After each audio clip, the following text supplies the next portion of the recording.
యేసుక్రీస్తు ప్రభువారు దేవుడై ఉండి ఈ లోకానికి వచ్చి ఆయన సిలువలో మరణించాల్సినటువంటి అవసరం ఏంటి? సిలువలో మరణించాల్సినటువంటి అవసరం ఏమిటి? చాలామంది ఈ లోకంలో దేవుడంటే ఎలా ఉండాలి, దేవుడంటే రిచ్గా ఉండాలని ఒకడు చెప్తాడు. దేవుడంటే చంపేవాడుగా ఉండాలి కానీ చచ్చేవాడుగా ఉండకూడదని ఇంకొకడు అంటాడు. దేవుడంటే సిలువలకు కొట్టిన మేకులను కూడా ఆయన పీక్కోలేకపోయాడని ఎగతాళి చేసేవాళ్ళు ఉన్నారు, హేళన చేసేవాళ్ళు ఉన్నారు. మనము ఎలా ఆలోచన చేయాలి అనేటువంటిది బైబిల్ మనకేం నేర్పిస్తుంది? అసలు యేసుక్రీస్తు ప్రభువారు మహాదేవుడైంది, మహాశక్తిమంతుడైంది, ఒక్క దినమందే ఒక రాత్రే 1,00,000 మందిని చంపిన దేవుడే ఈ లోకానికి వచ్చాడు. ఒక రాత్రి ఒక దండుపేటలోకి వచ్చి 1,00,000 మందిని చంపిన దేవుడు ఆయన వచ్చాడు ఈ లోకంలోకి. అది చూడటంలో మనం అనేక మందిని హతం చేసేసాడు. ఇశ్రాయేలులో ఆయన ఉండి వారి మధ్య ఉండి నడిపించి రాత్రి పూట అగ్నిస్తంభంలోను పగటిపూట మేఘస్తంభంలోను ఉండి నడిపించి అమాలేకీయుల్ని ఎంతమందిని చంపాడో మనకి బాగా చరిత్ర చెప్తుంది. అలాగే ద్వితీయోపదేశకాండం 7వ అధ్యాయం ఏంటి మొదటి నుంచి, నీవు స్వాధీనపరచుకుని పోవు దేశంలోనికి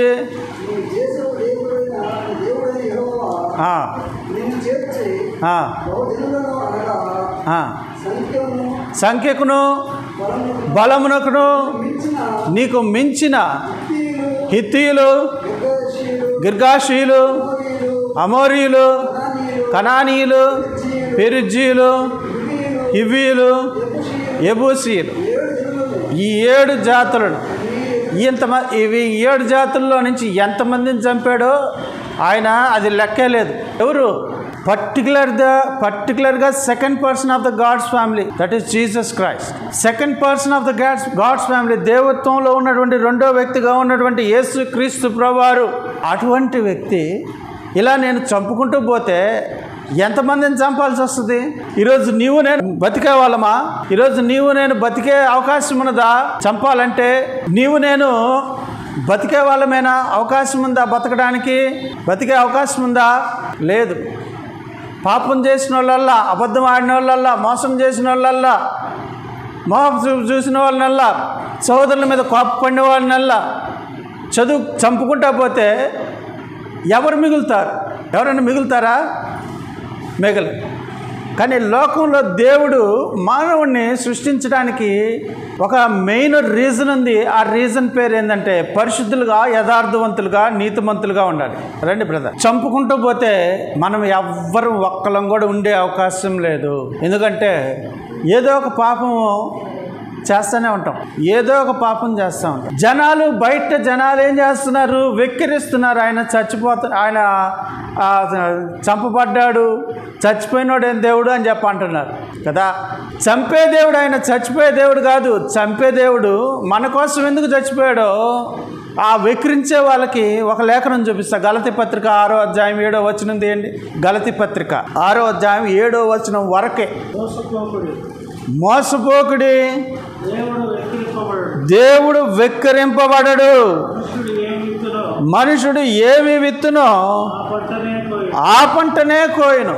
చూడండి, దేవుని నువ్వు వెక్కిరిస్తున్నావేమో, కానీ దేవుడు మాత్రము వెక్కిరింపబడడు. ఆ వెక్కిరింతలు చిన్నప్పుడు మనం ఎవరన్నా పక్కన వాళ్ళు బూతులు తిడుతున్నారు అనుకోండి, మనమేమంటాం? ఎవరు తిట్టిన వాళ్ళకే తగులుతాయి అవి అని అంటాం. తిట్టినప్పుడు అవి మనం బాధపడాల్సిన అవసరం లేదు. ఎవరైనా బూతులు మనల్ని తిట్టేటప్పుడు మనం బాధపడాల్సిన అవసరం లేదు. ఎవరు ఏ మాట అయితే తిడుతున్నారో అవి వారికే తగులుతాయి.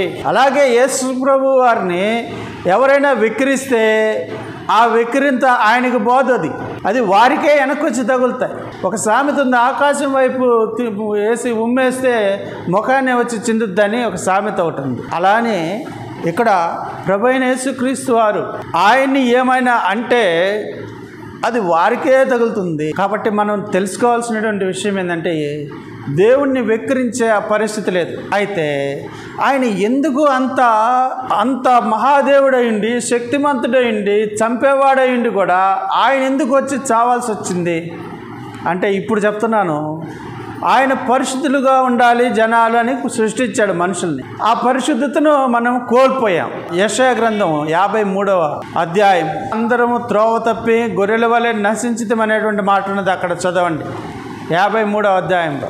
మనందరము 8వ వచనం, మనందరము గొర్రెల వలె త్రోవ తప్పితిమి, మనలో ప్రతి వాడును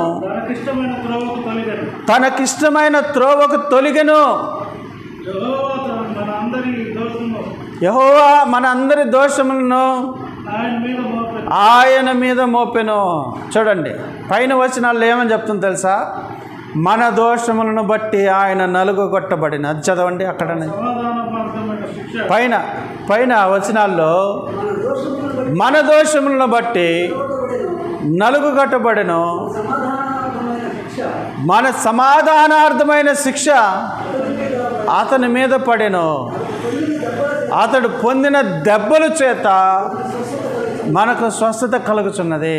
అందుకోసం అండి ఆయన కేవలం మన మీద రావాల్సిన శిక్షను ఆయన మీద వేసుకున్నాడు. ఇదే పేతురు చెప్తున్నాడు. చూద్దాం. పేతురు రాసిన పత్రిక, మొదటి పేతురు పత్రిక 2వ అధ్యాయము 20వ వచనం నుంచి 25వ వచనం వరకు 5 వచనాలు. తప్పిదములకై దెబ్బలు తినినప్పుడు మీరు సహించిన ఎడల మీకేమి ఘనము? మేలు చేసి బాధపడినప్పుడు మీరు సహించిన ఎడల అది దేవునికి హితమగును. ఇందుకు మీరు పిలువబడితిరి. క్రీస్తు కూడా మీ కొరకు బాధపడి మీరు తన అడుగు జాడల యందు నడుచుకున్నట్లు మీకు మాదిరి ఉంచిపోయాను. ఆయన పాపము చేయలేదు, ఆయన నోట ఏ కపటము కనబడలేదు, ఆయన దూషింపబడి బదులు దూషింపలేదు, ఆయన శ్రమ పెట్టబడి బెదిరింపక న్యాయముగా తీర్పు తీర్చు దేవునికి తన్ను తాను అప్పగించుకొనెను. మనము పాపముల విషయమై చనిపోయి నీతిమంతులమై జీవించినట్లు ఆయన తానే తన శరీరమందు తన పాపములను మ్రాను మీద మోసుకొనెను. ఆయన పొందిన గాయముల చేత మీరు స్వస్థత నొందిరి. మీరు గొర్రెల వలె దారి తప్పిపోతారు, కానీ ఇప్పుడు మీ ఆత్మల కాపరియు అధ్యక్షుడు ఆయన వైపు మళ్ళీ ఉన్నారు. అందుకనే ఆయన ఆత్మల కాపరి అధ్యక్షుడు అయ్యాడు ఆయన. ఎందుకని? ఒకవేళ తప్పు చేసి దెబ్బలు తింటే ఏమైనా ప్రయోజనం ఉంటుందా? ఉండదు. తప్పు చేయకుండా మేలు చేసి శిక్ష అనుభవిస్తే అప్పుడు దానివలన మనకు లాభం కూరుతుంది కదా. అలాగే యేసుప్రభు వారు కూడా అలానే చేశాడు కదా. మేలు చేసి ఆయన దెబ్బలు తిన్నాడు. అందరినీ సంహరించే గొప్ప దేవుడై ఉండి ఆయన ప్రాణం పెట్టడానికి వచ్చాడు. ఆయన మేలు చేసి దెబ్బలు తిన్నాడు మనల్ని పరిశుద్ధపరచుట. అందుకనే ఇప్పుడు 2 వచనాలు నేను మీకు చెప్తాను. ఒకటేంటంటే యేసుక్రీస్తు ప్రభువారి గురించి తండ్రి అయిన దేవుడు యోహాను సువార్త 3:16లో మనకందరికి కంఠపాఠమైన విషయమే. ఏంటంటే అది దేవుడు లోకమును ఎంతో ప్రేమించెను, కాగా తన అద్వితీయ కుమారునిగా పుట్టిన వాని యందు విశ్వాసముంచు ప్రతివాడు నశింపక నిత్యజీవం పొందినట్లు ఆయనను అనుగ్రహించెను. దేవుడు తన కుమారుణ్ణి ఇచ్చాడు, బలిగా అర్పించాడని అర్థం అక్కడ. మరియు యేసుక్రీస్తు ప్రభువారి గురించి ఎఫెసీ పత్రిక 5వ అధ్యాయం 26-27 వచనాల్లో అది కళంకమైనను ముడతయైనను అట్టిది మరి ఏదైనను లేక పరిశుద్ధమైనదిగాను నిర్దోషమైనదిగాను మహిమగల సంఘముగాను ఆయన తన ఎదుట దానిని నిలువబెట్టుకొనవలనని వాక్యముతో ఉదక స్నానము చేత దాన్ని పవిత్రపరిచి పరిశుద్ధపరచుటకై దాని కొరకు తన్ను తాను అప్పగించుకొనెను. యేసుక్రీస్తు ప్రభువారు ఈ లోకంలోకి వచ్చి సంఘం అనేటువంటి తన శరీరం కోసంగా అది కళంకమైనను ముడతైనను అటుది మరి ఏదైనను లేక పరిశుద్ధమైనదిగాను నిర్దోషమైనదిగాను మహిమగల సంఘముగాను ఆయన తన ఎదుట నిలువ పెట్టుకోవాలని. ఇందాకే తండ్రి అయిన దేవుడేమో కుమారుడిని అప్పగించాడు. ఎఫెసీ పత్రిక 1:6 చదవండి ఒకసారి. 1:6. ఎట్లనగా తన ప్రియునియందు తాను ఉచితముగా మనకు అనుగ్రహించిన తనకు కృపా మహిమకు కీర్తి కలుగునట్లు తన చిత్త ప్రకారమైన దయా సంకల్పము చేత యేసుక్రీస్తు ద్వారా తనకు కుమారులుగా స్వీకరించుటకై మనల్ని ముందుగా తన కోసము నిర్ణయించుకొని మనము తన ఎదుట పరిశుద్ధులమును నిర్దోషులమునై ఉండవాలని జగత్తు పునాది వేయబడక మునిపే ప్రేమ చేత ఆయన క్రీస్తులో మనల్ని ఏర్పరచుకున్నాను. చూడండి, యేసుక్రీస్తు ద్వారా మనము ఆయన ఎదుట పరిశుద్ధులుగా నిర్దోషులుగా ఉండాలని తండ్రి సంకల్పిస్తున్నాడు. అలా తండ్రి అయిన దేవుడు సంకల్పిస్తున్నాడు. అలాగే ప్రభు అయిన యేసుక్రీస్తు వారు కూడా తన ఎదుట మరలా మనల్ని పరిశుద్ధమైనదిగా, నిర్దోషమైనదిగా, మహిమ కలిగిన సంఘముగా తన ఎదుట నిలవబెట్టుకున్న వాళ్ళని యేసుక్రీస్తు సంకల్పిస్తున్నాడు. అంటే దేవత్వంలో ఇద్దరు ఒకటే, దేవత్వంలో ఒకే స్వభావంలో ఉన్నారు. వారిద్దరికీ అధికార లక్షణాలు స్వభావాల్లో ఉన్నాయి. రైట్, అది సబ్జెక్ట్ వేరే సార్, దాని గురించి నేను వెళ్ళట్లేదు. అయితే ఇప్పుడు యేసుక్రీస్తు ప్రభువారి యొక్క సిలువ గురించి మనం మాట్లాడుకోవాలంటే ఎందుకని ఆయన చనిపోవాల్సినంత అవసరం ఏంటి అనేటువంటి ఇది ఉంటుంది. ఇప్పుడు అప్రమత్తంగా లేకపోవడం వల్ల పాపం వస్తుంది. ఎప్పుడైనా చూడండి, దోషం కలుగుతుంది అప్రమత్తంగా లేకపోవడం వల్ల. ఉదాహరణకి పిల్లలు పరీక్షల్లో పబ్లిక్ ఎగ్జామ్ రాస్తున్నారు, 10th కానీ ఇంటర్మీడియట్ కానీ ఇలా, లేదా పైన డిగ్రీ కానీ ఏదైనా రాస్తూ అద్భుతంగా రాసేసారు. వాళ్ళకి ఫస్ట్ నుంచి చివరి దాకా అన్నీ వచ్చిన ప్రశ్నలే వచ్చేసినాయి, తెలిసినవే వచ్చేసినాయి, అన్ని ప్రశ్నలు ఆన్సర్లు అన్నీ రాసేసారు. కానీ హాల్ టికెట్ నెంబర్ తప్పేశాడు. ఆ పేపరు వ్యాలిడ్ అవుతుందా? వ్యాలిడ్ అయిద్దా? పేపరు తప్పుపడింది, పేపర్ వ్యాలిడ్ కాదు. సో మనందరం కూడా అలానే తప్పు చేశాం. మనందరం కూడా మన జీవితాల్లో దేవుడైతే ఏదైతే కోరుకుంటున్నాడో ఇష్టానుసారంగా కూడా తప్పు చేసేవాళ్ళు. రకరకాలుగా ఉంటాయి మైండ్ సెట్లు. మీరు కావాలంటే చూడండి, ఒక చిన్న ఉదాహరణ చెప్తా. కాంపిటేటివ్ ఎగ్జామ్ రాసేటప్పుడు ఒక 20 సంవత్సరాల క్రితం ఒక తోటి స్నేహితుడు, ఒక అబ్బాయి రెండు పేపర్లు రాయాలి. ఫస్ట్ పేపర్ రాసేటప్పుడు దానికి క్వశ్చన్ పేపర్ కోడ్స్ వస్తాయి. క్వశ్చన్ పేపర్ కోడ్ వేయాలి.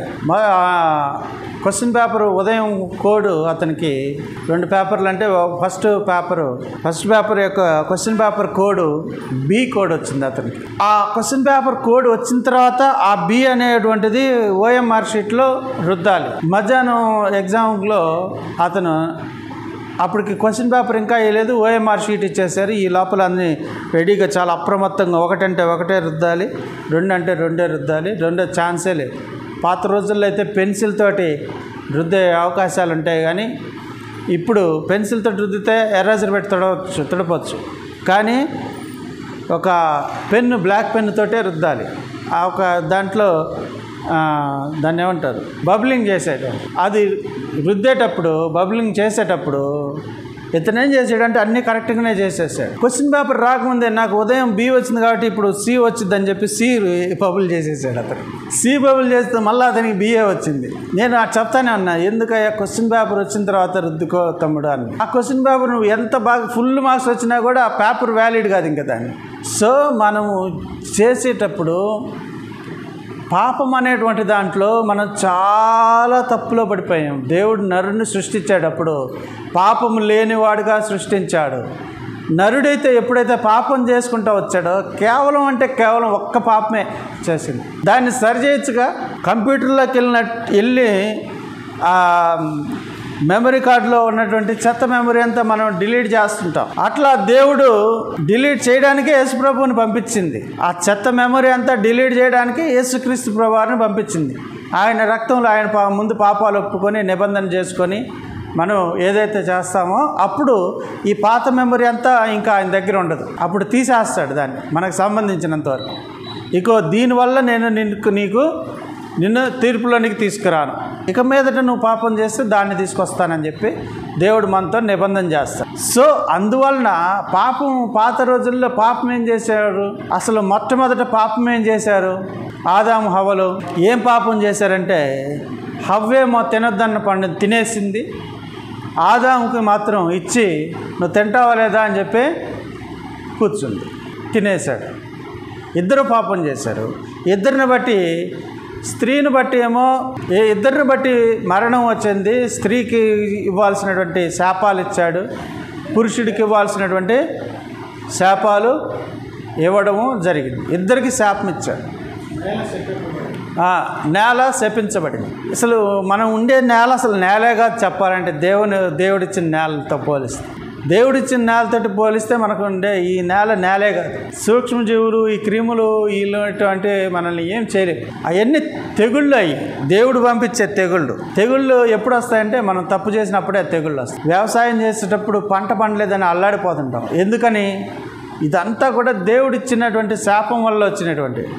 మనం కష్టపడుతున్నామంటే ఎవరిని ఇబ్బంది పెట్టలేదు, మనకేంటి శిక్ష అని మనం అనుకోవచ్చు. ఇది మనకి ఆ శిక్ష మన పూర్వీకుల నుంచి వచ్చింది. మనం కూడా దాన్ని కొనసాగిస్తూనే వస్తున్నాం. దేవుడు క్లీన్గా, ఎక్కడైనా గ్రీన్గా, హాయిగా, ప్రశాంతంగా ఉండేటువంటి ఇదిని ఇచ్చాడు. దేవుడు గ్రీన్గా ఉండేటువంటి ల్యాండ్ని ఇచ్చాడు. ఏదైనా కూడా నూరంతులుగా పండేటువంటి పొలాలు ఇచ్చాడు. ఇప్పుడైతే 50 బస్తాలు వస్తాయి అనుకున్నాయి, 20 బస్తాలు కూడా రావట్లే పంట వేస్తే కదండి. అలా ఉంది పరిస్థితి. సో ఇదంతా పాపం వల్ల వచ్చినటువంటి సమస్య. అసలు మెయిన్ ఏంటంటే, ప్రతివాడు మరణించడం అంటే దేవునికి పూర్తిగా ఎడబాటు అయిపోయి, విడిపోయి, ఆ దేవునికి మనకి మధ్య సంబంధం తెగిపోయి ఉంటుంది. దానివల్ల ఆయన తండ్రి అయిన దేవుడు కుమారుణ్ణి, దేవత్వంలో ఉన్నటువంటి రెండో వ్యక్తిని, మెస్సియాను ఈ లోకానికి పంపించి చంపే ఆయన్ను నువ్వు చనిపోమని చెప్పి పంపించాడు. మరణింపజేసే వ్యక్తిని నువ్వే పోయి మరణించమని చెప్పాడు. బలులు స్వీకరిస్తున్నటువంటి వ్యక్తిని బలిగా అర్పించుకో నీకు నువ్వు అని చెప్పాడు. అది దేనికి సాదృశ్యము మనం ఎలా చూడొచ్చు? అబ్రహామును ఆ రోజు ఆపేశాడు. చూసారా అది మీరు? ఆదికాండంలో 22వ అధ్యాయంలో, అబ్రహాము ఆగు, ఇదిగో నీ కుమారునికి బదులు ఒక గొర్రె పిల్లను నేను సిద్ధం చేశాను. దానికి సాదృశ్యమే ఆదికాండం 22వ అధ్యాయము 8వ వచనంలో ఉందన్నమాట. నా కుమారుడా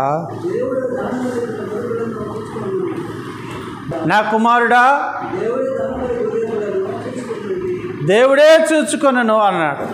గొర్రె పిల్లను దేవుడే, దహన బలి కొరకు దేవుడే ఆ గొర్రె పిల్లను చూచుకొనను అన్నాడు. చూడండి, యేసుక్రీస్తు ప్రభువారు శాపం మోసాడు, శాప భారాన్ని మోసాడు. కేవలం చూడండి, సమాధాన బలిగా అర్పింపబడేటువంటిది, పాప పరిహారార్థ బలిగా అర్పింపబడేటువంటి బలి పశువు లేదా గొర్రెపిల్ల కానీ గొర్రెపిల్ల గవిని బయట వధింపబడాలి. శాపగ్రస్తమైనది అది, శాపగ్రస్తమైనటువంటిది అది. కాబట్టి గవిని బయట, గవిని అంటే అర్థం ఏంటంటే ఊరి వెలుపట అని అర్థం. ఊరి చివరిలో వేసేటువంటి పొలిమేరలు ఉంటాయి చూసారా, అదే అనమాట. పొలిమేర అవతల, పొలిమేర అవతల ఆయన వధింపబడాలి. సో అందుకోసం రైట్. ఇంకా మనం క్లారిటీ రావాలంటే గలతీ పత్రిక 3వ అధ్యాయము 13-14 వచనాలు. ఆత్మను గూర్చిన వాగ్దానము మనకు లభించినట్లు అబ్రహాము పొందిన ఆశీర్వచనము క్రీస్తు యేసు ద్వారా అన్ని జనులకు కలుగుటకై క్రీస్తు మన కోసము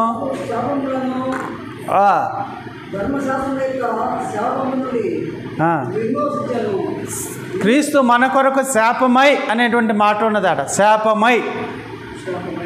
శాపమై అనేటువంటి దగ్గర కింద ఫుట్ నోట్లో ఏమనుంది? అక్కడ శాపగ్రాహి అనేటువంటి మాట ఉన్నది. శాపమును గ్రహించి, ఎవరి శాపాన్ని గ్రహించాడు? మీరు చిన్నపిల్లలు మనం చేసిన తప్పు అవతలోడి మీద పడితే వాటిని బాగా కొట్టాడు టీచర్ సారు. కొట్టిన తర్వాత మనకు అప్పుడు బాగానే ఉంటుంది. తర్వాత వాడు ఇంటికి వెళ్ళిన తర్వాత ఖచ్చితంగా ఆలోచన చేస్తాడు, ఆలోచన చేయడు, తప్పకుండా ఆలోచన చేస్తాడు. ఒరే నా స్నేహితుడు నా కోసం నేను దెబ్బలు తినాల్సిన వాడిని, నా తప్పు అతని మీద పడి నాకు పడాల్సిన దెబ్బలు వాడికి పడ్డాయి అని మనం ఎంతో బాధపడతాం కదా. బాధపడతాం లేదా? ఖచ్చితంగా బాధపడతాం. అలాంటి ప్రభువే మన ప్రభు, మహాదేవుడైనటువంటి ప్రభు. మనందరూ ఒకళ్ళ కోసం కాదు, ఇద్దరి కోసం కాదు, 10 మంది కోసం కాదు, 100 మంది కోసం కాదు, 1000 మంది కోసం కాదు. లోకంలో ఎంతమంది ఉన్నారో ఆయన సిలువలో మరణించక మునుపు, సిలువకు ముందు ఎంతమంది ఉన్నారో, సిలువ తర్వాత ఎంతమంది పడతారో అంతమంది కోసం, అంతమంది పాపం చేసే ఆ పాపాల కోసం, అందరి కోసం ఆయన మరణించాడు. అయితే మనకిక్కడ కొంతమంది డౌట్, లోకం ఇందాక వెక్కిరించే వాళ్ళ గురించి నేను చెప్తాను. మేము పాపులం కాదండి, మీరు క్రైస్తవులు అనేటువంటి వాళ్ళు మేము పాపులం అని చెప్తుంటారు. ప్రొఫెసర్లు, పెద్ద పెద్ద ప్రొఫెసర్లతో సహా చెప్తారు ఇదే మాట. ఏమని? క్రైస్తవుడికి సెల్ఫ్ కాన్ఫిడెన్స్ ఉండదు, ఏకాడికి నేను పాపిని అంటుంటాడు వాడు. కాన్ఫిడెన్స్ ఉండదు అని చెప్పంట. కాన్ఫిడెన్స్ వేరు, పాపం వేరు. పాపం అనేటువంటిది ఒక డిఫరెంట్ ఎంటిటీ, డిఫరెంట్ సబ్జెక్టు. ఒక వ్యక్తి గురించి లేదా ఒక విషయం గురించి మనం అసూయపడ్డామా అది పాపమే, అంతే. కుళ్ళు పడ్డామా పాపమే, ద్వేషించామా పాపమే, మోసంగా ఆలోచన చేస్తున్నామా పాపమే, హృదయాంతరాల్లో ఏది చెడుగా ఆలోచన చేస్తున్నామా అది పాపమే. పాపం లేకుండా ఏ వ్యక్తి ఉండడండి, పాపం లేకుండా ఏముండడు. కొంతమంది అంటుంటారు లోకం తీరు తెలియకుండా మాట్లాడద్దు, లోకంతో బతకడం నేర్చుకో అని. కొంతమంది ఏం బతకాలి లోకంతో, ఎలా బతకాలి, అబద్ధం ఆడుకుంటా బతకాలా? యేసుప్రభు వారు తన జీవితంలో ఎప్పుడు కూడా ఎక్కువ శాతం మౌనంగా ఉండి గడిపాడు. చేసినప్పుడే బోధ చేశాడు, అవసరం ఉన్నప్పుడే మాట్లాడాడు. అనవసరంగా ఆయన ఏం మాట్లాడలే. మనం కదా, మనం పావలా ఇస్తే మనం రూపాయి పావలా చేస్తాం దాన్ని. అట్లా మాట్లాడితే ఎవరైనా కనపడుతుంది. అట్లా మాట్లాడాలి ఆయన ఎప్పుడు ఏ సందర్భంలో కూడా అద్భుతంగా డీల్ చేశాడు ఆయన. మనమైతే అలా చేయలేము, కానీ నేర్చుకోవాలి. ఆయన మాదిరి ఉంచిపోయినన్నాడు కదా ఇందాక మన సబ్జెక్ట్లో. కాబట్టి మనం తెలుసుకోవాల్సింది ఏంటంటే అనవసరమైనటువంటి విషయాలు మనకి కాదు అని, అది మనం తెలుసుకోవాలి. ఆయన ఎప్పుడు కూడా ఆయన జీవితంలో, అందుకని ఆయన గురించి మానవుడిగా మాట్లాడుతున్న సందర్భంలో హెబ్రీ పత్రిక 7వ అధ్యాయము 26వ వచనం, పవిత్రుడును నిర్దోషియు నిష్కల్మషుడును పాపులలో చేరక ప్రత్యేకముగా ఉన్నవాడును, ఆకాశ మండలము కంటే మిక్కిలి హెచ్చైన వాడునైనా ఇట్టి ప్రధాన యాజకుడు మనకు సరిపోయిన వాడు. ఏమని రాయబడింది యేసుక్రీస్తు గురించి? పవిత్రుడును నిర్దోషియు నిష్కల్మషుడును పాపులలో చేరక ప్రత్యేకముగా ఉన్నవాడు అనేటువంటి విషయం చెప్పబడింది. ఆయన అట్టి ప్రధాన యాజకుడు ఆకాశ మండలం కంటే మిక్కిలి హెచ్చైన వాడునైనా ఇట్టి ప్రధాన యాజకుడు మనకు సరిపోయిన వాడు. యేసుక్రీస్తు యొక్క ప్రధాన యాజకత్వం గురించి మన వాళ్ళు చాలామంది విచిత్రమైన లెసన్స్ చెప్తుంటారు. ఆయన ప్రధాన యాజకుడు మాత్రమే, ఆయన బోధకుడు మాత్రమే, ఆయన ప్రధాన యాజకుడు మాత్రమే, మనుషుడు మాత్రమే. ఆయన ప్రధాన యాజకత్వం గురించి ఒకరోజు మంచి లెసన్ చేద్దాం. ఆ ప్రధాన యాజకత్వం దేవత్వ ప్రధాన యాజకత్వం, మానవ ప్రధాన యాజకత్వం కాదు. దాని గురించి మనం లెసన్ చేద్దాం బాగా. రైట్. ఇప్పుడు అంత పవిత్రంగా ఉన్నాడు, ఏ పాపం లేకుండా ఉన్నాడు, స్థిరంగా ఉన్నాడు, స్టెబిలిటీ ఉంది ఆయన. ఇంకా హెబ్రీ పత్రిక 4వ అధ్యాయంలో కూడా చక్కగా చెప్పబడింది. చూద్దాం 14వ వచనం, ఆకాశ మండలము గుండా వెళ్ళిన దేవుని కుమారుడైన యేసును గొప్ప ప్రధాన యాజకుడు మనకు ఉన్నాడు కనుకను మనం ఒప్పుకునే దాన్ని గట్టిగా చేపట్టుదాము. మన ప్రధాన యాజకుడు మన బలహీనతల యందు మనతో సహానుభావం లేనివాడు కాడు గాని సమస్త విషయములలో మనవలే శోధింపబడినను ఆయన పాపము లేనివాడుగా ఉండెను. పాపం లేని వాడుగా ఉన్నటువంటి యేసుక్రీస్తు ప్రభువారు మరి మన పాపాలు ఆయన తీసుకొని శాపము గ్రహించాడు, శాపగ్రాహి అయ్యాడు. ఏ పాపం లేదు, ఆ పాపాలన్నీ కూడా ఆయన మీద మోపబడ్డాయి. మానవులందరి పాపాలు, సిలువకు ముందు సిలువ తర్వాత అందరి పాపాలు ఆయన మీద మోపబడ్డాయి. ఎవరైనా వెక్కిరించుకోనియండి, రేపు వారు ఆ ప్రభు వచ్చినప్పుడు ఆయనే చూసుకుంటాడు వారి గురించి. మనమేమీ బెనకాల్సిన అవసరం లేదు, బాధపడాల్సిన అవసరం లేదు. ముఖ్యంగా పిల్లల్లో ఈ బాధ ఉంటుంది. మా దేవుడిని వేరే వాళ్ళు అంటున్నారు, అది దేవుడు ఇంతేనా, వచ్చి ఆయన ప్రతీకారం తీర్చుకోడా, ఆయన కోపం రగలదా, అవతల వాళ్ళందరినీ చంపేయడా అని. చంపేస్తాడు. ఒక టైం ఉంది, ఆ టైం కోసం మనం వెయిట్ చేయాల్సిందే. కాకపోతే ఆయన ఇంకా సహనంతో ఉన్నాడు. ఆ తిట్టేవాడు కూడా ఇంకా ఏమైనా మారుతాడేమోనని, ఆ తిట్టేవాడు కూడా ఇంకా మారుతాడు తెలుసుకోవాలని, వాడు కూడా ఎందుకు నశించిపోవాలి. యేసుప్రభువారు ఏమన్నాడు? లూకాసు వార్త 19వ అధ్యాయం 10వ వచనంలో, నశించిన దానిని వెదకి రక్షించుటకు మనుష్య కుమారుడు వచ్చినని అతనితో చెప్పాను. లూకా 19:10.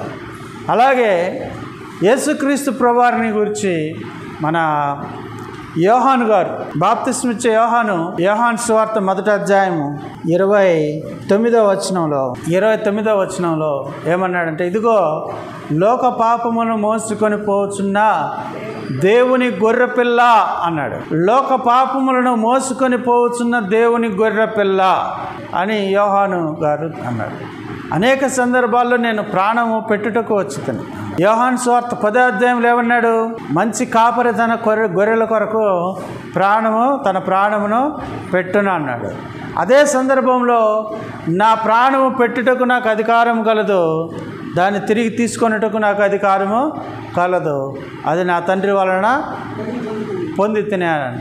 కాబట్టి యేసుక్రీస్తు ప్రభువారికి ఆ అధికారం ఉన్నది, పెట్టడానికి వచ్చాడు. మామూలుగా అయితే దేవుడు మరణించడం అనేటువంటిది ఎట్టి పరిస్థితుల్లో జరగదు.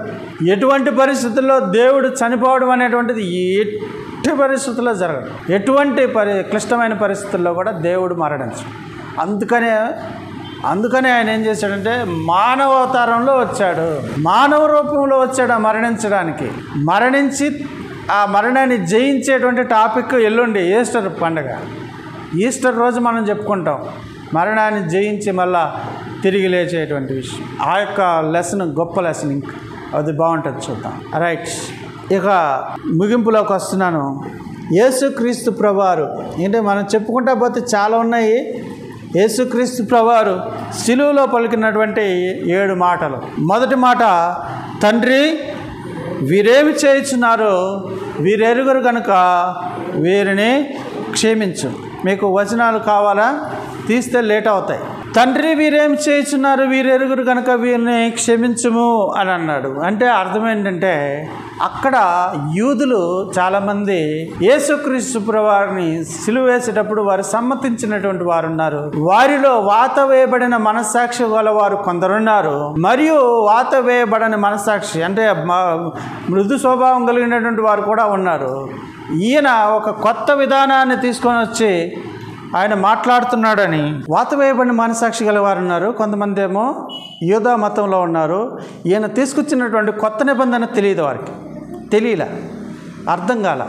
ఇర్మియా 31 వాళ్ళు చదివింది ఈ రోజుకి ఇది అప్లై అవుతుంది. ఆయన తీసుకొచ్చిన ఈయనే మెస్సియా అనేటువంటి విషయము వారికి తెలియలే. అందుకని ఆయన ఏమన్నాడంటే అందరినీ క్షమించమల్లా, వీరు ఏం చేస్తున్నారు, వీరు సమ్మతిస్తున్నారు, వీరిలో కొంతమంది వారు కూడా మార్చబడతారు. ఆయన పునరుద్ధానుడైన తర్వాత పెంతెకొస్తు పండుగ దినమున చాలామంది ఇంచుమించు 3,000 మంది వారు చేర్చబడ్డారు. మరలా ఆయన సిలువేసిన వాళ్ళని శిక్షించకుండా మొదల్లా శిక్షించాడు. ఆయన ఎలాగా మూర్ఖులైనటువంటి వారిని మాత్రం శిక్షించాడు, వారిలో మూర్ఖులైనటువంటి వారిని శిక్షించాడు. ఇదంతా బయట వారికి తెలియనటువంటి సబ్జెక్టు, మనకు తెలుసు. రైట్.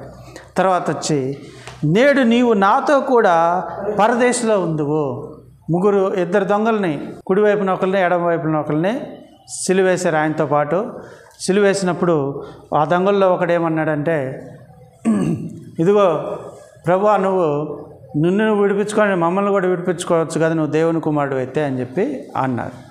అంటే పక్కన వాడు ఏమన్నాడంటే, ఇది మనకి తగిన శిక్షే, కానీ ఈయన నిర్దోషి, ఈయనకి తగిన శిక్ష కాదు అది, నువ్వు అలా మాట్లాడకూడదని చెప్పి అడ్డగించినట్టుగా మనం చూస్తాం. అప్పుడు యేసుప్రభు వారు ఆ యొక్క దొంగకు ఉన్నటువంటి విశ్వాసాన్ని బట్టి ఏమన్నాడు, ఇదిగో నువ్వు రక్షింపబడ్డావు, నేడు నీవు నాతో కూడా పరదేశంలో ఉందువు అనేటువంటి మాటను ఉపయోగించాడు. తర్వాత మూడో మాట, అమ్మా ఇదిగో నీ కుమారుడు, ఇదిగో నీ తల్లిని తన యొక్క శిష్యుడైనటువంటి యోహానుకు అప్పగిస్తున్నట్టు అప్పగింత మాటలు. ఇంకా ఎందుకంటే ఈయన ఈ లోకం నుంచి విడిచి వెళ్ళిపోవాలి, మరణిస్తాడు, తిరిగి మళ్ళా లేస్తాడు, ఇంకా ఈ బాధ్యతలన్నీ ఆయనకు ఉండవు, ఆ తర్వాత ఆయన పరలోకానికి వెళ్తాడు. ఆ విషయం తెలుసు. ఏలి ఏలి లామా సబక్తాని, నా దేవా నన్ను ఎందుకు చేయి విడిచితివి అనేటువంటి మాట. అది పాత నిబంధనలో కీర్తనల గ్రంథం 22వ కీర్తన 1వ వచనంలో చెప్పబడినటువంటి మాటను, అది అక్కడ ప్రవచించినటువంటి మాటను మరలా దేవుడు మన ప్రభు అయిన యేసుక్రీస్తు వారు అక్కడ తండ్రి అయిన దేవుడిని సంబోధిస్తున్నాడు. నా దేవా నన్ను ఎలా చేయి విడిచితివి. అయితే దీన్ని మనలో కొంతమంది దేనికి ఉపయోగిస్తారంటే, ఇదిగో నా దేవా అన్నాడు కాబట్టి ఈయన మనుషుడు, ఆయన దేవుడు అని చెప్పి చెప్తుంటారు. అది తప్పు విధానం. ఏంటంటే నా దేవా అనేటువంటి మాట తండ్రికి ఉపయోగించబడింది, కుమారుడికి కూడా అనేక సార్లు తండ్రి కూడా కుమారుడిని దేవా అనే మాటను సంబోధించాడు. సరే, అది వేరే సబ్జెక్ట్, దాని గురించి మనం తర్వాత వెళ్దాం. నేను దప్పికొనుచున్నాను, 5వ మాట, నేను దప్పికొనుచున్నాను. ఇంకా ఈ దప్పికొనుచున్నాను అనేటువంటి ఈ మాటను వివరించుకుంటూ పోతే ఒక్కొక్కరు ఒక అరగంట చెప్పచ్చు. దాని గురించి దప్పికొనుచున్నాను అన్నప్పుడు అక్కడ వారు ఏం చేశారు, రోమన్ సైనికులు చేదు చిరకను తీసుకొచ్చి ఆయనకి తాపారు. ఆయన ప్రభువారు యొక్క మాటల్లో మనకి అనేక సందర్భాల్లో ఏమని చెప్పినాడు, ఆయన మనకేం చెప్పాడు, ఆయన ఇదిగో నా యందు విశ్వాసం ఉంచు వాడెవడో వాని కడుపులో జీవజలములు పారును. యోహాను సువార్త 7వ అధ్యాయంలో 38వ వచనం, జీవజలములు పారునని బిగ్గరగా చెప్పారు. జీవజలములు పారును. కాబట్టి ఆయన జీవజలాలు ఇచ్చే ఆయనకి చేదు చిరకనిచ్చారు. 6వ మాట, సమాప్తమైనది. ఏం సమాప్తమైంది? నీవు నాకు ఇచ్చిన పని సమాప్తమైంది, పాత నిబంధన సమాప్తమైంది, ఇక ఈ దేవాలయము దాని యొక్క ఇది కంప్లీట్ అయిపోయింది, కొత్త నిబంధన రాబోతుంది, కొత్త నిబంధన దేవాలయం నేనే, తర్వాత ఇక రాబోయేటువంటి నిబంధన నాది, యేసుక్రీస్తు వలనైనటువంటి కొత్త నిబంధన. తర్వాత 7వ మాట లాస్ట్లో, తండ్రి నీ చేతికి నా ఆత్మను అప్పగించుకొనుచున్నాను. మానవునిగా పూర్తిగా ఆయన పూర్తి చేసినటువంటి మాటలు లాస్ట్ 2 కూడా. అంటే ధైర్యంగా చెప్పుకొనుచున్నాడు. ఏమని? ఇదిగో సమాప్తం అయిపోయింది, ఇదిగో నీ చేతికి నా ఆత్మను అప్పగించుకొనుచున్నాను. ఆయన శరీరధారి అయిన దినములలో మహారోదనంతోనూ కన్నీళ్లతోనూ తను మరణము నుండి తప్పింపగలవానికి ప్రార్థనలను విజ్ఞాపనలను యాచనలను చేయుట వలన కన్నీళ్లతోటి ఆయన భయభక్తులు కలిగి ఉన్నందున ఆయన అంగీకరింపబడాలి. ఆయన మొట్టమొదటిగా వచ్చిన పని దేవుడిగా రాలేదు, మానవుడిగా వచ్చాడు. ఈ మానవుడిగా ఈ లోకంలో మొత్తం పని అంతా చేసుకోవాలి, మానవుడిగా విజయం సాధించాలి. ఎందుకోసం అంటే నీవు నేను కూడా అలాగే చేయడానికి కోసమే ఆయన చేసింది. ఇదిగో మానవుడిగా సాధించవచ్చు అని చూపించడానికి ఆయన చేశాడు. మానవుడిగా ఈ విజయం సాధించవచ్చు అని ఆయన మనకి చూపించడానికి చేశాడు ఈ పని. కాబట్టి సమాప్తమైంది ఒకటి. తర్వాత లాస్ట్లో ఇగో తండ్రి నీ చేతికి నా ఆత్మను అప్పగించుకొనుచున్నాను. ఎంతమంది మనము లైఫ్ అంతా బాగా విశ్వాసంగా ఉండి లాస్ట్లో తండ్రి నీ చేతికి నా ఆత్మను అప్పగించుకొనుచున్నా అని ఎంతమంది మనమైతే అనగలము అనేటువంటి మాట మనం చూసుకోవాలి. ఎందుకంటే అది మనం దేవునికి అంగీకారయుక్తంగా దేవునికి తగిన విధంగా మనం జీవిస్తున్నామా లేదా అనేటువంటిది విషయము మనం చూడాలి. ఆయన ముందు ఉంచబడినటువంటి లక్ష్యం కోసమంట ఆయన ఏ అవమానాన్ని నిర్లక్ష్య పెట్టాడంట. ఎంత పెద్ద అవమానం చేసినా కూడా మనమైతే చిన్న తిట్టుమాట ఎవరన్నా అంటే చాలు ఇంకా ఈగో లేస్తుంది పైకి, జుమ్మని లేస్తుంది పైకి. ఇక్కడి నుంచి అరికాల నుంచి మొదలుకుంటే తలకి దాటిపోయింది ఆ లెవెల్స్. ఎడిటింగ్ చేసేటప్పుడు ఆడియో లెవెల్స్ మనం అనుకున్న దానికంటే దాటుతుంటుంది. రెడ్ మార్క్స్ వస్తాయి కదా, అట్టలేస్తుంది మనకి ఈగో. ఎవరన్నా మన గురించి ఒక మాట నన్ను అంటావా అని అంటావా లేదా? అంత కోపం వస్తుందా లేదా? ఆయన అస్సలు నిర్లక్ష్య పెట్టేశాడు అన్ని విషయాలు. ఆయన ఒక్క చేతితోటి, అంటే ఒంటి చేతితోటి 1,00,000 మందిని చంపగలిగిన దేవుడు ఆయన్ని గుద్దుతున్నా సైలెంట్గా ఉన్నాడు, ఉమ్మి వేస్తున్నా సైలెంట్గా ఉన్నాడు, తల మీద ముళ్ళ కిరీటం పెట్టినా సైలెంట్గా ఉన్నాడు, కొరడాలతో కొట్టేటప్పుడు సైలెంట్గా ఉన్నాడు, సిలువ ఎక్కించేటప్పుడు సైలెంట్గా ఉన్నాడు, ఆ మేకులు కొట్టేటప్పుడు సైలెంట్గా ఉన్నాడు. ఆయన అనుకుంటే ఒక్కళ్ళు బతుకుతారా? భూమి మీద మన జీవితం ఎంత, మన స్థాయి ఎంత, మన పరిస్థితి ఎంత? 6 అడుగులు ఉంటాం మహా అయితే, 5 అడుగులు, 5.5, 6, 6.5, 7 అడుగులు ఉంటాడే మహా అయితే. అంతకంటే ఏమన్నా ఉండగలరా మనిషి? బలం ఎంతవరకు చూపించగలడు? మానవుని యొక్క బలం దేవుని బలం ముందు సరిపోతుందా? సమస్తమును తన మహత్తు గల మాట చేత ఆయన నిర్వహించేటువంటి గొప్ప దేవుడు అయితే, ఆ దేవత్వంలో ఉన్నటువంటి వ్యక్తి మనం ఏమైనా చేయగలం? అసలు ఆయన ఒప్పుకోకుండా ఆయన మరణింపజేయగలమా? పిలాతుతో ఏమంటాడు? పిలాతు గవర్నర్, పిలాతుతో ఏమంటాడు? పైనుండి ఇయ్యబడితేనే కానీ నీకు ఈ అధికారము లేదు, రాలేదని అన్నాడు. ఇయ్యబడిన అధికారం నా మీద, ఇప్పుడు ఆయన మీద ఎవరికి అధికారం లేదు. అది కేవలం ఆయన మరణించడానికి వచ్చాడు. ఆయన స్వచ్ఛందంగా ఆయన ప్రాణాన్ని పెట్టడానికి వచ్చాడు కాబట్టి ఆయన స్వచ్ఛందంగా మరణించాడు. ఈ విషయం మనం తెలుసుకోవాలి. శ్రద్ధగా వినందుకు అందరికీ వందనాలు తెలియజేస్తూ ముగిస్తున్నాను.